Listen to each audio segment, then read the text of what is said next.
Praise the Lord.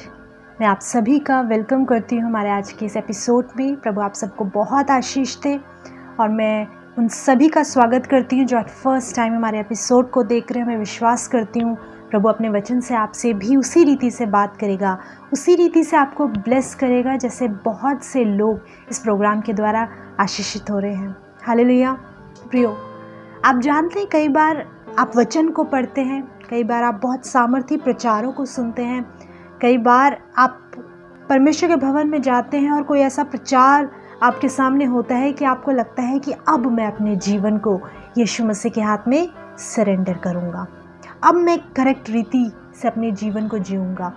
जैसे ही new year आता है, बहुत से लोग होते हैं जो न्यू ईयर पे नए नए रेजोल्यूशंस लेते हैं कि अब से मैं ये किया करूँगा, मैं भोर की प्रार्थनाएं करूँगा, मैं वचन को पढ़ा करूँगा, मैं दोबारा से बाइबल पढ़ना शुरू करूँगा या करूँगी, मैं उपवास किया करूँगी, मैं प्रार्थनाओं के जीवन में आगे बढ़ूँगी, या अब से मैं एक ऐसा जीवन जीऊँगी जो प्रभु को भाता है।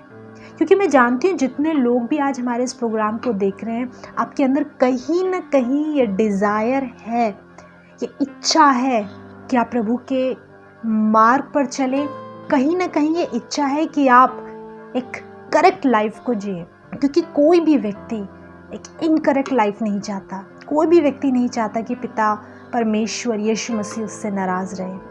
और मैं जानती हूँ कि आज आप इस प्रोग्राम को या आप शुभ संदेश चैनल के बहुत से प्रोग्राम्स को इसलिए देखते हो क्योंकि कहीं ना कहीं आपके भीतर उसका आत्मा पुकारता है, कहीं ना कहीं वो भूख, वो प्यास वचन को लेकर, वो गंभीरता आपके भीतर है। पर जानते हैं क्यों नहीं कर पाते हम? वचन को सुनकर वो हमें अच्छा भी लगता है, लेकिन उसके बावजूद उस रीति पर अपने जीवन को नहीं बना पाते। आपने वचन में पढ़ा होगा, लिखा है कुछ बीज पथरीली भूमि पर गिरा, कुछ सड़क के किनारे गिरा। जो बीज सड़क के किनारे गिरा, चिड़ियों ने आकर उसे चुग लिया। जो सड़क के किनारे गिरा, पैरों से रौंदा गया। कुछ बीज पथरीली भूमि पर गिरा, वो बड़ा लेकिन पनप नहीं पाया। कुछ झाड़ियों में गिरा, झाड़ियों ने उसे दबा दिया। आप जानते हैं, और वचन में लिखा है कुछ अच्छी भूमि पर गिरा, वो फल लाया। जानते हैं, बहुत से लोग वचनों को सुनते हैं, बहुत से लोग प्रण लेते हैं अब से मैं करेक्ट लाइफ को जीएंगे, लेकिन उनके जीवन में वो कार्य नहीं कर पाता। फिर उन्हें बाद में वो एक गिल्ट में चले जाते हैं कि प्रभु हमने फिर से शुरू किया था और आज हम फिर वापस ज़ीरो पर आ गए हैं। आज मैं उन्हीं लोगों के लिए, प्रभु ने एक वचन मेरे हृदय में दिया है कि मैं उसके द्वारा आपसे बात करूं।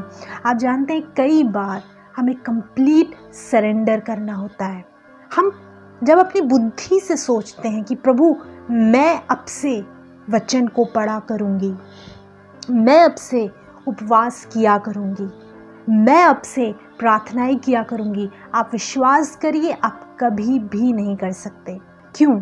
क्योंकि आप अपने शरीर पर भरोसा कर रहे हैं, अपने शरीर पर। आप जानते हैं सबसे ज़्यादा चीट आपको कौन करता है? आपके स्वयं का शरीर। क्योंकि शरीर बड़ा अभिलाषी है, उसे संसार चाहिए, उसे कंफर्ट जोन चाहिए। ज़रा सी विपरीत परिस्थिति आती, शरीर सबसे पहले परेशान हो जाता है, चिंताएं करने लगता है। शरीर ज़रा सा बढ़ता है तो दुआएं नहीं की जाती। आप उस शरीर पर भरोसा रखकर यदि इस बात को कहते हो कि अब से मैं ये करूँगा या ये करूँगी, तो आप जानते हैं आप कभी भी सफल नहीं होंगे, आप उन चीज़ों को नहीं कर पाएंगे। पर जब आप परमेश्वर के सामने कंप्लीट सरेंडर करते हो, जब आप प्रभु से कहते हो पिता मुझसे नहीं होता, मैंने बहुत कोशिश कर ली, मैंने कई बार शुरुआत करके देखी, लेकिन मैंने पाया मैं फिर ज़ीरो पर आ जाता हूँ। मैं चाहता हूँ कि मैं प्रार्थनाएं करूँ, मैं चाहती हूँ कि मैं तेरे वचनों को पढूं, मैं चाहता हूँ कि मैं उस रीति से अपने जीवन को जीऊँ, मैं तेरी महिमा का इस्तेमाल हूँ। पर जानते हैं जब आप प्रभु से कहते हो प्रभु मैं इनसे नहीं हो पाता, जानते वो अपनी सामर्थ आपको देगा, आप उसकी सामर्थ से चीज़ों को कर पाओगे। लेकिन जब तक आप स्वयं पर भरोसा करोगे आप नहीं कर सकते। कई बार जानते हैं मैं प्रभु के सामने जाती हूँ और मैं इस बात को कहती हूँ प्रभु मुझे नहीं मालूम मुझे कैसे प्रार्थना करनी है, मुझे नहीं मालूम मुझे कैसे आराधना करनी है। और जानते हैं जब मैं शांत होकर बैठती हूँ, मैं उससे अलाउ करती हूँ, पवित्र आत्मा को अलाउ करती हूँ, प्रभु तो मेरे भीतर होकर आराधना कर, मुझे सिखा कैसे आराधना करनी है, मुझे सिखा कैसे प्रार्थना करनी है। और जानते हैं इस रीति से जब मैं उसके सामने शून्य होकर जाती हूँ तो वो मेरे भीतर होकर उन कामों को करता है। कई बार मैं कहती हूँ प्रभु मुझसे नहीं हो पा रहा, मुझे नहीं पता मैं कैसे वचन को पढूं, क्या कहना चाहता है ये वचन, मैं अपनी बुद्धि से नहीं समझ पा रही हूँ। जानते हैं फिर वो मेरे जीवन में मेरे भीतर आकर मुझे सिखाता है, वचन के भेदों को मुझ पर रिवील करता है। करके देखिए मेरे प्रियो, एक जिन चीज़ों को आप नहीं कर पा रहे हैं स्पिरिचुअली, प्रभु के हाथों में सौंप कर देखिए। क्या ये प्रभु मुझे बता, मुझे सिखा। वचन में लिखा है उसने तुम्हें एक सहायक दिया है। यीशु मसीह कहते हैं मैं तुम्हें अनाथ नहीं छोड़ूंगा, एक सहायक दूंगा। आप होली स्पिरिट को बहुत कैजुअली लेते हो। आप सोचते हो आप किसी मीटिंग में जाओगे, वहाँ पे प्रार्थना होगी, पवित्र आत्मा आएगा, आप थोड़े से आपको वो फील होगा और फिर बात खत्म हो जाएगी। नहीं, होली स्पिरिट सहायक है आपके हर मोमेंट में, वो आपका सहायक है। आप अपने कामों से उसे शोकित करते हो, वो चला जाता है, लेकिन मैं आपको बताना चाहती हूँ वो आपके हर कार्य में आपका सहायक है। एक बार उसके हाथों में कंप्लीट सरेंडर करके देखिए। वचन में लिखा है यहेजकेल की पुस्तक उसका 11 अध्याय उसका 19 पद से आगे हम पढ़ेंगे। लिखा है मैं उनका हृदय एक कर दूंगा और उनके भीतर नई आत्मा उत्पन्न करूंगा। परमेश्वर का कलाम है, प्रभु का वचन कहते हैं मैं उनका हृदय, अपने लोगों का हृदय एक कर दूंगा। कुछ लोग हैं जो प्रभु के पीछे चल रहे हैं, सरेंडर करके चल रहे हैं। कुछ लोग हैं जो नहीं कर पाते, पर वचन कहते एक समय आएगा मैं उनका हृदय एक कर दूंगा और उनके भीतर नई आत्मा उत्पन्न करूंगा। बहुत इम्पॉर्टेंट है, ये प्रार्थना करिए, प्रभु मुझे नई आत्मा से ब्लेस कर। मैं स्वयं की आत्मा, स्वयं के शरीर से चीज़ों को नहीं कर पा रही हूँ, मुझे तेरी होली स्पिरिट की ज़रूरत है, मुझे पवित्र आत्मा की ज़रूरत है। मैं उनके भीतर नई आत्मा उत्पन्न करूँगा। ये सामर्थ सिर्फ प्रभु के पास है कि वो आपके भीतर उस नई आत्मा को उत्पन्न करे। और लिखा है मैं उनकी देह में से पत्थर का सा हृदय निकाल कर उन्हें मांस का हृदय दूंगा। बड़ा ही खूबसूरत वचन है प्रियो। कई बार आपने इसे पढ़ा होगा। परमेश्वर कहते हैं उनके भीतर से पत्थर का सा हृदय निकाल कर। मैं मेडिटेट कर रही थी कि पत्थर कैसा होता है, और आप भी जानते हैं पत्थर कैसा होता है। उसमें पानी डालोगे वो पानी को एब्जॉर्व नहीं कर सकता। आप पत्थर के ऊपर आप कुछ भी कर लो, उसके भीतर नहीं जाएगा, वो सब बाहर से बह के सब खत्म हो जाएगा, क्योंकि वो पत्थर है। लोगों का हृदय आजकल पत्थर हो गए हैं, भीतर इमोशंस नहीं है, प्रेम नहीं है। पिछले हफ्ते मैं इस बात को कह रही थी कि जिस परमेश्वर को तुमने नहीं देखा, तुम कहते हो तुम उससे प्यार करते हो, पर जो लोग तुम्हारे पास रहते हैं, तुम्हारे भाई बंधु, तुम्हारे परिवार के लोग, तुम उनसे प्यार नहीं करते। तुम कैसे कह सकते हो? जब तुम जिसे तुम देख रहे हो, जब तुम उनसे प्रेम नहीं कर सकते, तो तुम कैसे कहते हो कि हम उस परमेश्वर से प्यार करते हैं? जिसको आप देखते हो, जो आपके साथ रहते हैं, जब आपके हृदय में उनके लिए प्रेम नहीं है, तो आप अपने परमेश्वर से कैसे कहते हो कि मैं उससे प्रेम करता हूँ जिसे आपने नहीं देखा? वचन में लिखा है लोगों के अंदर से इमोशंस खत्म हो गए हैं, वो प्रेम खत्म हो गया है। और जानते हैं सबसे ज़्यादा जो चीज़ घातक है, लोग परमेश्वर के भवन में जा रहे हैं। बहुत प्रचार हो रहा है इस समय, इस युग में बहुत प्रचार हो रहा है। आप YouTube पे देख लीजिए, बहुत प्रचार है। आप Facebook खोल के देखिए, बहुत प्रचार है। इतनी मीटिंग्स हो रही हैं, हर तरीके से खुदा का कलाम फैल रहा है, बहुत से लोगों के तक पहुंचाया जा रहा है, किंतु कार्य नहीं कर रहा। क्योंकि जो जीवन व्यक्ति का पहले था वही जीवन आज है। जैसे जीवन पहले था वैसा ही जीवन आज है। वचन कार्य नहीं कर पा रहा। क्यों? हृदय पत्थर के हैं। पत्थर के ऊपर कितना भी पानी डाल लो। इसलिए खुदा का कलाम कहता है मैं तुम्हारे भीतर से पत्थर का सा हृदय हटाकर तुम्हें मांस का हृदय दूंगा। एक ऐसा हृदय जिसमें इमोशंस होते हैं, एक ऐसा हृदय जो समझता है, जो ग्रहण करेगा मेरे वचन को। वो उस भूमि के समान होगा जिसमें जब बीज पड़ा तो वो फल लाया। मैं एक ऐसा हृदय तो तुम्हें दूंगा। ज़रूरत है इस बात की हम प्रभु से कहें, प्रभु मुझे चाहिए ऐसा हृदय। क्या आपके भीतर ये अभिलाषा है कि प्रभु हाँ मुझे वो हृदय चाहिए, हाँ मेरा हृदय पत्थर का हो गया है, मेरे अंदर गुस्सा है, मेरे अंदर क्रोध है, मेरे अंदर व्यर्थ की बातें हैं, मेरे अंदर संसार की अभिलाषाएं हैं, दुनियावी बातों ने मुझे तुझसे इतना अधिक दूर कर दिया है। प्रभु मुझे चाहिए वो हृदय कि मैं तेरे वचन को समझ सकूं, तेरे पीछे चल सकूं। हो सकता है आप बहुत अच्छा प्रचार करते हो सकता है बहुत अच्छी आराधना करते हो सकता है आप प्रभु के बहुत से कामों को कर रहे हो, लेकिन प्रियो जांचिए कि आपके अंदर हृदय कौन सा है। क्या पत्थर का हृदय है या आपको वो मांस का हृदय मिल चुका है? आपकी आत्मा वही है पुरानी, जैसे पुराना जीवन था, या एक नई आत्मा आपने प्रभु से पाई है? यदि पुराना जीवन भी वैसा ही था और आज भी आप वैसे ही हो, कोई बदलाव नहीं है, तो कहीं ना कहीं कुछ प्रॉब्लम है। इसका मतलब यह है कि अभी यीशु मसीह से आपकी मुलाकात नहीं हुई। वचन में यीशु मसीह ने क्या कहा था? निकोदेमुस से कहा, व्यक्ति को नए सिरे से जन्म लेना अवश्य है। एक नए सिरे से जन्म लेना, इसका अर्थ क्या है? एक पुराना जीवन था, पुराना स्वभाव था, पुराना चाल चलन था, पुरानी व्यर्थ की बातें थी।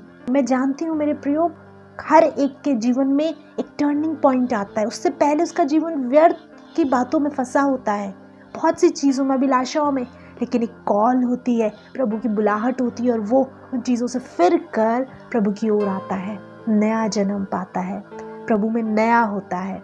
लेकिन अगर किसी व्यक्ति की यीशु से मुलाकात नहीं हुई, जानते हैं वो कितना भी धर्मी बन के दिखाए, लेकिन भीतर से वो ही पुराना व्यक्ति है, वही पुराना चाल चलन, वही पुराना स्वभाव।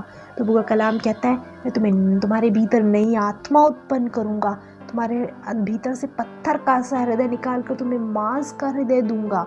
और वचन में लिखा है 20वां पद, जिससे वे मेरी विधियों पर नित चला करें और मेरे नियमों को माने, और वे मेरी प्रजा ठहरेंगे और मैं उनका परमेश्वर ठहरूंगा। ये प्रभु के जानते, ये आपके परमेश्वर की अभिलाषा है। कई बार मैंने वचन में पढ़ा है, लिखा है, मैं उनका परमेश्वर ठहरूंगा, वे मेरी प्रजा ठहरेंगी। कई बार मैंने पढ़ा है, मैंने इस बात को पाया कि वो प्रभु चाहता है कि वो आपका परमेश्वर बने, प्रभु चाहता है कि आप उसकी निज प्रजा ठहरो। ये प्रभु की अभिलाषा है। मैंने उसका हृदय को जाना है कि परमेश्वर आपसे ये चाहता है, लेकिन ऐसा हो नहीं पा रहा। क्यों? हृदय वही है, मांगते नहीं है प्रभु से, खुदा मेरे हृदय को बदल, मुझे बदल। कई बार व्यक्ति बाहर की परिस्थितियों के लिए प्रार्थना करता है, मेरे बेटे को बदल, मेरी बहू को बदल, मेरी सास को बदल, मेरे परिवार के लोगों को बदल, मेरे बॉस के मन को बदल, मेरे टीचर के मन को बदल, इसके मन को बदल, उसके। आपने कभी प्रार्थना करी, प्रभु तू मुझे बदल, मेरे भीतर वो प्रेम उत्पन्न कर लोगों के लिए, मुझे बदल, मुझे बदलने की ज़रूरत है। कभी आपने प्रार्थना करी है? जानते हैं, जब प्रभु आपको बदलेगा, आप बाहर की चीज़ें अपने आप बदल जाएंगी, आपकी परिस्थितियाँ बदल जाएंगी, आसपास का वातावरण बदल जाएगा, क्योंकि आपके भीतर वो नई आत्मा उत्पन्न करेगा, आपको वो नया हृदय देगा। उसके बाद सब कुछ बदल जाएगा। ये प्रार्थना बंद करिए बोलनी, इसको बदल प्रभु, उसको बदल। पहले प्रभु से प्रार्थना करिए, प्रभु तुम मुझे बदल। खुदा का कलाम कहता है, मैं उनका परमेश्वर ठहरूंगा, वो मेरी प्रजा होंगी। ये प्रभु की अभिलाषा कि वो आपका परमेश्वर बने। आपने बहुत सी चीज़ों को अपना प्रभु बना दिया है, बहुत सी अभिलाषाओं को, रुपए पैसे को, धन संपत्ति को, अपने करियर को। आजकल लोग इतने ज़्यादा दुनियावी चीज़ों में इतने ज़्यादा खो गए हैं, अपनी अलग सी दुनिया बना ली है, उन्हीं में खोए रहते हैं। उनका परमेश्वर वो चीज़ें बन गई हैं। पर जानते हैं प्रभु कहता है, मैं उनका परमेश्वर ठहरूंगा। ये उसकी अभिलाषा है मेरे प्रिय, ये प्रभु की अभिलाषा है कि वो आपका परमेश्वर ठहरे, आप उसकी प्रजा ठहरे, वो राज्य करे आपके जीवन में, आपके जीवन में राज्य करना चाहता है। वचन में लिखा है, जिससे वे मेरी विधियों पर नित्य चला करे। जब प्रभु वो हृदय आपको देगा, वो आत्मा आपके भीतर उत्पन्न करेगा, लिखा है वो मेरी विधियों पर नित्य चला करे। जब वो चीज़ें हो जाएंगी, आप फोर्स नहीं करोगे अपने आप को प्रभु के वचन को मानने के लिए, आप अपने आप को फोर्स नहीं करोगे, आप ऑटोमेटिकली उसके पीछे चलोगे। क्यों? क्योंकि वो जो हृदय, वो जो आत्मा आपके भीतर होगी, वो प्रभु की होगी।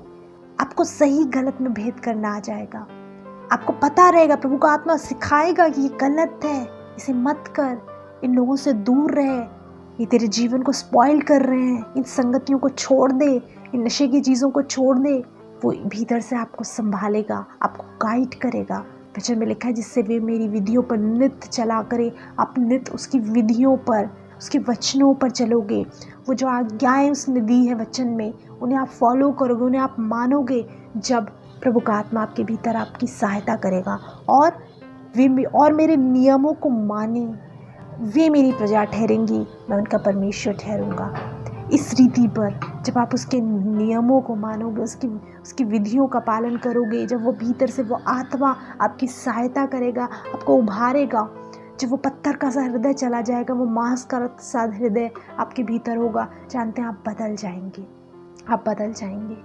अपने आप एफर्ट्स करना छोड़ दीजिए, अपने आप चीज़ों को बदलने छोड़ दीजिए। पता है, मैं आपको बताना चाहती हूँ, हम अपने शरीर पे भरोसा रख के कुछ भी नहीं कर सकते। बहुत ज़रूरत है परमेश्वर की हमारे जीवन में होने की, बहुत ज़रूरत है कि वो हमारे जीवन में राज्य करे। बहुत से लोग आज प्रभु के कलाम को सुन रहे होंगे, और मैं जानती हूँ बहुत से लोग हैं जो हार गए हैं। उनकी प्रार्थनाएं ये रहती है, प्रभु मेरे परिवार की चीज़ों को बदल, मेरे इन लोगों को बदल, ये मेरे से द्वेष रखते हैं, आप इनको बदल, इनको बदल। लेकिन जानते हैं, प्रार्थना करना शुरू करिए, प्रभु तो मुझे बदल। प्रार्थना करना शुरू करिए, प्रभु मेरी आत्मा को बदल, मेरे भीतर नई आत्मा नए सिरे से उत्पन्न कर। प्रभु मेरे हृदय पत्थर का सा हो गया है, मेरे हृदय को बदल। अपने भीतर जांचना शुरू करिए, अपने भीतर जांचा करिए कौन सी कमी है आपके जीवन में। पता है, आपका मोस्ट ऑफ द टाइम दूसरों के घर में क्या हो रहा है, आपके पड़ोसी के घर में क्या हो रहा है, किसकी गलती थी, वो जो लड़ाई हुई उसमें किसकी गलती थी, इन बातों को सोचने में, इस बातों के बारे में डिस्कस करने में, यहाँ क्या हो रहा है, वहाँ क्या हो रहा है, क्यों हो रहा है, इसका जिम्मेदार कौन है, क्या हो रहा है देश में, इस सारी चीज़ों को डिस्कस करने में ज़्यादा समय जा रहा है। विरोधी इससे बहुत खुश होता है, शैतान बहुत खुश होता है। मोस्ट ऑफ द टाइम लोग इन्हीं चीज़ों में बिजी हैं, फ़ोन उठाते हैं दूसरों के जीवनों में झांकने के लिए। सोशल मीडिया सामने है, सोशल मीडिया को इसमें देखते रहते हैं कि उसके जीवन में क्या हो रहा है, इसने क्या किया, उसने क्या किया, और इतना ज़्यादा समय की बर्बादी व्यक्ति कर रहा है इन सब चीज़ों में, उसके पास समय नहीं है। शैतान नहीं चाहता आप अपनी आत्मा के प्रति गंभीर हो, शैतान नहीं चाहता कि आप अपनी आत्मा के बारे में सोचें, अपने जीवन के बारे में सोचें कि आप किस ओर जा रहे हैं। और यही आजकल हो रहा है, लोगों ने सोचना बंद कर दिया अपनी आत्मा के बारे में, लोगों ने सोचना बंद कर दिया कि उनका जीवन कैसा हो रहा है। वो दूसरों की कमियां, दूसरों के बारे में, दूसरों के जीवनों के बारे में ज़्यादा सोचने लगे हैं। अपने भीतर जो कमियां हैं उन बातों के बारे में नहीं सोचते। जांचिए अपने जीवन को, प्रभु मैं कहाँ गलत हूँ, कौन सी बातें हैं। और मैं बताना चाहती हूँ प्रियो, सिर्फ आप और परमेश्वर जानते हैं कि आपके जीवन में क्या गलत है। आप स्वयं जानते हो, बस उन चीज़ों के आगे पर्दा आया हुआ है। उन प्रार्थना करिए वो पर्दा हटे, आप जान पाओ। यदि आप जानते हो आपके भीतर क्रोध बहुत है, आप हर छोटी छोटी बात में आप गुस्सा करते हो, आप बहुत चिड़चिड़े स्वभाव के हो गए हो, आपके भीतर बहुत चिड़चिड़ापन आ गया है, आप बहुत जल्दी हताश निराश हो जाते हो, आप बहुत जल्दी दूसरों पर दोष लगाने लगते हो, आप बहुत जल्दी चिंता करते हो। जानते हैं, चिंता करना भी प्रभु की ओर से नहीं है। यदि आप सोचते हो आप बहुत चिंता कर रहे हो, आप पे तरस खाना चाहिए, नहीं, ये गलत बात है। आप चिंता नहीं कर सकते। जो प्रभु के लोग होते हैं वो प्रभु पे विश्वास रख के आगे चलते हैं, प्रभु पे भरोसा रख के आगे चलते हैं। चिंताओं में जो व्यक्ति पड़ा है उसका अर्थ यह है कि उसको प्रभु पे भरोसा नहीं है। अपनी कमी में, अपनी घटी में, अपनी निर्बलताओं में भी प्रभु को धन्य कहें, उसके नाम को हमेशा महिमा दें। कोई चीज़ आपको प्रभु की महिमा करने से ना रोके, कोई बात आपको प्रभु की महिमा करने से ना रोके। हर बात में उसे धन्यवाद दें। आप वचन में पढ़ के देखिए, जो प्रभु के अभिषेक लोग हुए हैं, जो प्रभु के दास दासियां हुए हैं, परिस्थिति में उसकी महिमा करिए। ये है जीवन। इसीलिए प्रियो, ज़रूरी है अपने भीतर पहले जाके क्या कमी है प्रभु, और उन कमियों को प्रभु के आगे रखें। प्रभु ये मेरे जीवन में कमी है, ये मेरे जीवन में घटी, तो इसे दूर कर। वो आत्मा दे जो तेरा है, अपना पवित्र आत्मा से मुझे ब्लेस कर। मेरे भीतर से हृदय निकाल, मुझे मांस का हृदय दे। मैं समझूं तेरे वचनों को, मैं तेरे पीछे चलूं, मैं तेरी विधियों पर चलूं, तेरे नियमों को मानूं। प्रभु मेरी सहायता कर। इस रीति से प्रार्थना करना शुरू करिए, उस पर डिपेंड रहना शुरू करिए, उससे प्रार्थना करिए, कंप्लीट सरेंडर करिए। जब भी आप प्रार्थना करने बैठे, जब भी आप उसके सामने बैठे, कंप्लीट सरेंडर के साथ बैठा करिए। अपनी बुद्धि, अपनी सोच, अपनी समझ, सब चीज़ों को साइड में रखें। Complete surrender. वो यही चाहता है आपसे, वो आपका परमेश्वर बने, आप उसकी प्रजा बनो, वो आपके जीवन में रूल करे। जानते हैं, जब कोई राजा रूल करता है तो प्रजा उसके वश में रहती है। प्रजा उन नियमों को मानती है, उन बातों को मानती है। प्रजा अपना सेल्फ डिसीजन नहीं ले सकती, प्रजा राजा के अधीन रहती है। प्रभु यही चाहता है, उसके अधीन रहें। उसके वचन बहुत ज़्यादा टफ नहीं है मानने, उसके वचनों को माने, उसकी आज्ञाओं को माने। हर छोटे से छोटे डिसीजन में प्रभु को इन्वॉल्व करें। हर छोटे से छोटे डिसीजन के लिए प्रभु से प्रार्थना करें। उससे पूछिए, प्रभु जो मैं कर रहा हूँ या कर रही हूँ वो सही है या गलत। हर छोटी से छोटी बात के लिए करके देखिए, आपका कोई भी डिसीजन गलत नहीं होगा। विवाह एक बहुत बड़ा डिसीजन है मेरे प्रियो, बहुत बड़ा। लाइफ बिल्कुल बदल जाती है विवाह के बाद। विवाह से पहले प्रभु के साथ समय बिताइए। प्रभु मुझे बता कि क्या जिस व्यक्ति से मैं विवाह कर रही हूँ वो सही है या गलत, तेरी ओर से है या नहीं। प्रार्थनाएं किया करिए। जो अनमैरिड लोग, जिनका भी विवाह नहीं हुआ है, अपने जीवन साथी के लिए प्रार्थना करिए। वो बहुत से लोग अपनी बुद्धि से अपने जीवन साथी को चुनने की कोशिश करते हैं, अपनी बुद्धि से, अपनी समझ से। उन्हें लगता है मुझे ये चाहिए, मुझे वो चाहिए। अपनी बुद्धि से, अपने ज्ञान से आप कर लीजिए उन विवाहों को, और फिर उनका रिजल्ट देखिए। कुछ ही समय बाद इतनी ज़्यादा मिसअंडरस्टैंडिंग्स होती हैं, डाइवोर्स तक हो जाते हैं, परिवार टूट जाते हैं। लेकिन जो लोग प्रभु के अधीन होकर विवाह को करते हैं, प्रभु से मांगते हैं, प्रभु तू सहायता कर। आजकल ये गंभीर विषय है, किसी दिन हम इस पर भी चर्चा करेंगे, इस पर भी हम वचन में से बात करेंगे। ये बहुत गंभीर है, क्योंकि लोगों ने आज अपने तरीके से विवाह के डेफिनेशन बना ली है, अपने आप चुनते हैं, प्रभु से नहीं पूछते। वचन में देखिए कैसे पूरा पहले के समय में विवाह हुआ करते थे, पवित्र आत्मा सहायता करते थे। आप बढ़ के देखिए कैसे अब्राहम ने अपने पुत्र इसहाक के लिए इलियाजर को भेजा। इलियाजर प्रभु से चिन्ह मांगता है, प्रभु की गाइडेंस में रिबेका को लेकर आता है। चिन्ह के द्वारा, प्रार्थनाओं के द्वारा अब्राहम भेजता है, प्रार्थनाओं के द्वारा इलियाजर रिबेका को लेकर आता है। प्रियो, प्रार्थना किया करिए। हर छोटे से छोटे डिसीजन में, आपको कोई कॉलेज चुनना है, आपको कोई जॉब चुननी है, हर बात के लिए प्रभु को आगे रखिए, रूल करने दे उसे। अपनी लाइफ में सरेंडर हो करके रहा करिए उसके सामने। वो राजा है, ना सिर्फ इस संसार का, आपके जीवन का भी। और प्रभु से कहिए, प्रभु मेरे इस हृदय को तू बदल, मेरी आत्मा को तू बदल। हालेलुया। मैं विश्वास करती हूँ प्रिय, बहुत से लोगों ने आज आशीष पाई है। बहुत से लोग आज इस बात को समझ रहे हैं कि प्रॉब्लम बाहर नहीं, प्रॉब्लम भीतर है। भीतर से बाहर की ओर प्रॉब्लम सॉल्व होगी, भीतर की परिस्थितियाँ बदलेंगी, भीतर से कुछ बदलेगा तो बाहर भी सब कुछ बदल जाएगा। मैं विश्वास करती हूँ आप लोगों ने आशीष पाई है। आइए हम प्रार्थना करें। प्रभु, हम विश्वास करते हैं कि आज बहुत से लोगों ने आशीष पाई है। हम विश्वास करते हैं प्रभु, आपके वचन ने बहुत से लोगों के जीवनों में कार्य किया है। प्रभु, जो लोग अपनी लाइफ को आज आपके सामने सरेंडर कर रहे हैं, जो कह रहे हैं प्रभु हाँ मुझे भीतर से बदलने की ज़रूरत है, मेरे पत्थर के से हृदय को तू निकाल दे, मुझे मांस का हृदय दे, प्रभु मेरी आत्मा को तू बदल दे। हाँ प्रभु, आप सहायता करें, इन सबकी अनुग्रह करिए मेरे परमेश्वर की, इनके जीवन बदले। हाँ प्रभु, ये कंप्लीट सरेंडर जब आपके सामने कर रहे हैं प्रभु, होली स्पिरिट आपसे प्रार्थना करते हैं आप इन पर कब्जा करें। पवित्र आत्मा आपसे प्रार्थना करते हैं इनके भीतर की परिस्थितियों को बदलें। अपने बाहर की चीज़ों को ये बदलता हुआ यदि देखना चाहते हैं प्रभु, तो ज़रूरी है कि ये भीतर से ट्रांसफॉर्म हो तेरी इमेज में। प्रभु आप सहायता करें इन सब की। मैं इन लोगों को, तेरे बेटे बेटियों को, तेरे दास दासियों को तेरे हाथों में सौंपती हूँ। प्रार्थना यीशु के नाम में मांगते हैं, आमीन। Hallelujah, praise the Lord. मैं विश्वास करती हूँ प्रभु अपने वचन से आपसे बात कर रहे हैं और आज के वचन ने भी आपको ब्लेस करा है। अपने अनुभवों को, अपनी टेस्टिमनीज़ को आप शेयर कीजिए। कॉन्टैक्ट डिटेल है, आप कॉल कर सकते हैं। हमारे प्रेयर वॉरियर्स आपसे बात करेंगे और आपके लिए प्रार्थना करेंगे। हालेलुया। प्रियो, आप प्रभु के वचनों को सुन सकते हैं। यूट्यूब पर जाइए, ट्रू शेपर्ड मिनिस्ट्रीज टाइप करिए, वीडियोस हैं। विश्वास करती हूँ वीडियोस के द्वारा आप आशीषित होंगे और प्रभु अद्भुत रीति से आपके जीवन में कार्य करेंगे। हालेलुया। प्रियो, हमारा ये प्रोग्राम एवरी सैटरडे और मंडे दोपहर 12 बजे आता है। प्रार्थना के साथ अपनी बाइबल्स को लेकर बैठा करिए और प्रभु अपने वचनों से आपसे बात करेंगे।